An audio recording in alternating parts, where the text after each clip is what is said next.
لگائیے، محبت کے ساتھ درود پاک پڑھیں اللہم صلی علی موٹی ایمان بولے وحسن من قلم ترکت عینی واجمل من قلم خلت النساء خلقت مبرئا من کل عیب کأنک قد خلقت کما تشاء ہزار بار بشویم گہند مشک و گلاب ہنوز نام تو گفتن میں کمال ادبیس بتوں کے شہر میں جا کے خدا کا نام لکھ دینا، جہاں پہ کفر لکھا ہو وہاں اسلام لکھ دینا۔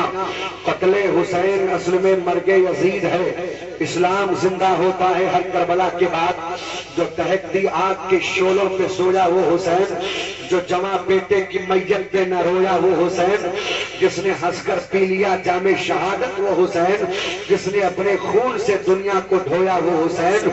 اے خاک کربلا تجھ احسان کو نہ بھول، تڑپی ہے تجھ پہ لاش جگر گوش اے بطول، نہ مسجد میں نہ بیت اللہ کی دیواروں کے سائے میں نماز عشق ادا ہوتی ہے تلواروں کے سائے میں۔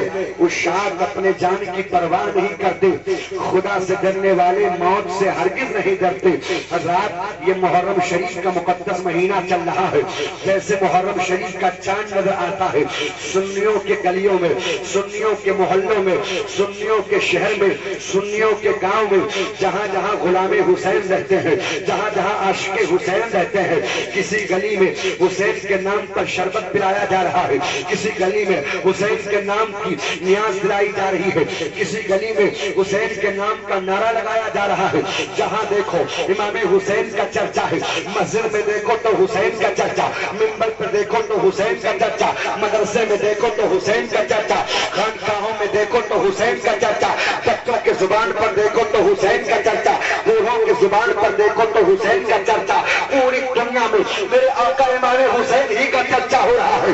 اللہ اکبر۔ اے محفل حسین میں آنے والے اپنے مقدر پر ناز کرو، صرف تم حسین کا چرچا نہیں کرتے ہو، میرا حسین وہ ہے جس کا چرچا عرش کے فرشتے بھی کرتے ہیں، جس کا چرچا آسمان کے فرشتے بھی کرتے ہیں، جس کا چرچا سمندر کی مچھلیاں بھی کرتی ہیں، جس کا چرچا خشک و تر بھی کرتے ہیں، جس کا چرچا پہروں پر بھی کرتے ہیں۔ ارے میرا امام وہ ہے جس کے پاکی کو، جس کے عظمت کو اللہ نے قرآن میں بیان فرمایا، اور بیان فرمانے کے بعد میں کہا میرے محبوب اعلان کر دو کہ حسین کا ہے وہ رسول کا ہے، اور جو رسول کا ہے وہ پروردگار کا ہے۔ نعرہ تکبیر، نعرہ رسالت کو دیکھو، حسین کو کون نہیں جانتا ہے، حسین کو کون نہیں پہچانتا ہے۔ دنیا کا چپا چپا حسین کا نام لے رہا ہے، اللہ اللہ۔ دنیا کے گوشے گوشے میں حسین اعظم کا ذکر ہو رہا ہے، حسین اعظم کے آستانے سے نہ کل کوئی خالی ہاتھ گیا تھا، نہ آج خالی ہاتھ گیا ہے، نہ صبح قیامت تک خالی ہاتھ جائے گا۔ اللہ اللہ۔ راجستھان سے بھی کچھ لوگ کربلا شریف گئے تھے، میں نے ان سے سوال کر لیا کہ یہ بتاؤ آپ کربلا شریف گئے تھے تو کربلا کا منظر کیا تھا؟ تو ان لوگوں نے جواب دیا، کہا حضرت اگر کربلا شریف آپ جائیں گے، اللہ اللہ، کو اگر جنت کا نظارہ دیکھنا ہے تو کربلا چلے جاؤ، حضرت عباس کے کرامت کو دیکھنا ہے تو کربلا چلا جاؤ، رحمتوں کی بارش کو دیکھنا ہے تو کربلا چلے جاؤ۔ اللہ اکبر۔ آؤ ذرا دیکھو وہاں کے نوجوانوں کو دیکھا، 10 سالہ نوجوان، 15 سالہ نوجوان، 20 سالہ نام لے کر کے، طرح طرح کے پھل لے کر کے روڈ کے دونوں طرف کھڑے رہتے ہیں، اور کھڑے ہونے کے بعد آنے والے زائرین سے کہتے ہیں اے بھائی جان ذرا تھوڑا سا لے لو، اللہ اللہ تو چاند لقمہ ہی لے لو۔ اللہ اکبر۔ ان سے سوال کیا گیا کہ یہ بتاؤ اتنے پیسے آتے کہاں سے ہیں؟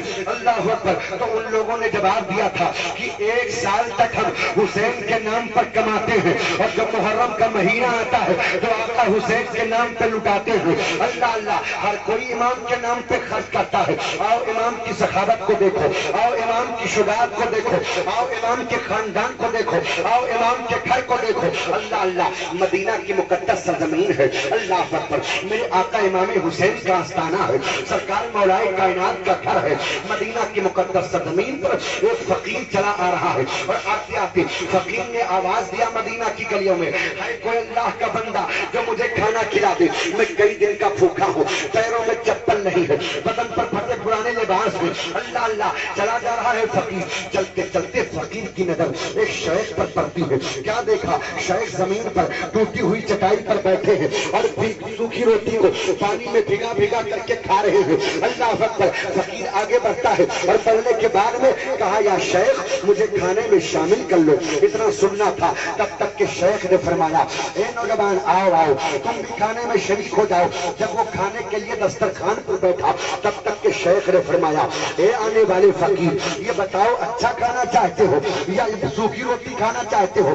فقیر نے کہا یا شیخ اگر اچھا کھانا مل جائے تو اور اچھا ہے۔ اللہ اکبر۔ چنانچہ شیخ نے کہا سامنے چلے جاؤ، وہ دیکھو جو دروازہ ہے اس دروازے پر جا کر کے دستک دینا، جیسے دستک دو گے اندر سے دو پھول جیسے بچے نکلیں گے، ان کو سلام کہنا اور کہنا اے بچوں تمہارے نانا کا واسطہ مجھے کھانا کھلا دو۔ اللہ اکبر۔ چنانچہ فقیر چلا اور چلنے کے بعد میں فقیر جب آگے بڑھتا ہے جیسے آگے بڑھا دروازے پر پہنچا، دروازے پر پہنچ کر کے دروازے پر دستک دیتا ہے، اندر سے آواز آتی ہے من ڈھنکل بات کہا میں اللہ کا بندہ ہوں، کئی دن سے بھوکا ہوں، اللہ پر اے بچوں مجھے کھانا کھلا دو۔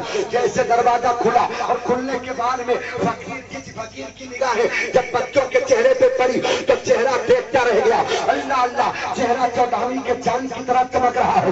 چہرہ کیوں نہ چمکے، یہ آل رسول ہے۔ چہرہ کیوں نہ چمکے، یہ اولاد علی ہے۔ چہرہ کیوں نہ چمکے، یہ سیدہ فاطمہ کے گلشن کے پھول ہیں۔ اللہ اللہ۔ بچوں نے کہا اے فقیر کہو کیسے آنا ہوا؟ تب تک کہ فقیر نے کہہ دیا اے بچوں تمہارے نانا کا واسطہ میں کئی دن سے بھوکا ہوں، مجھے کھانا کھلا دو۔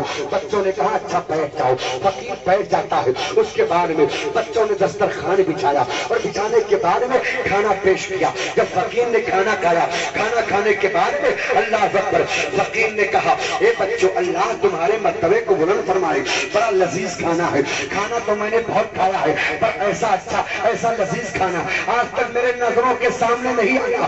غلام کہتا ہے اچھا کھانا کیسے آتا؟ اللہ اللہ، اس کھانے کا جواب کیسے ہوگا جن روٹیوں کو سیدہ عابدہ زاہدہ فاطمہ الزہرا نے بنایا ہو، جس کھانے کو خاتون جنت نے بنایا ہو۔ اللہ اکبر۔ چنانچہ فقیر کہتا اے بچوں ایک بات عرض کروں؟ کہا کون سی بات ہے؟ کہا ایک بات یہ ہے کہ جس نے آپ کا پتہ بتایا ہے اس کے لیے ایک خوراک کھانا دے دو، اتنا سننا تھا۔ تب تک کہ بچوں نے کہا اچھا بتاؤ کس نے میرا پتہ بتایا ہے؟ کہا اے بچوں دیکھو وہ سامنے جو شیخ بیٹھے ہیں اللہ اکبر جن کا چہرہ چمک رہا ہے ان کے لیے کھانا دے کر کے جاؤں گا۔ میں نے اپنے آنکھوں سے دیکھا ہے کہ سوکھی روٹی کو پانی میں بھگا بھگا کر کے کھا رہے ہیں۔ اللہ اللہ، اتنا سننا تھا تب تک کہ بچے مسکرانے لگے۔ کہا بچے مسکرا کیوں رہے ہو؟ کہا اے فقیر تو نے پہچانا نہیں، جس نے پتہ بتایا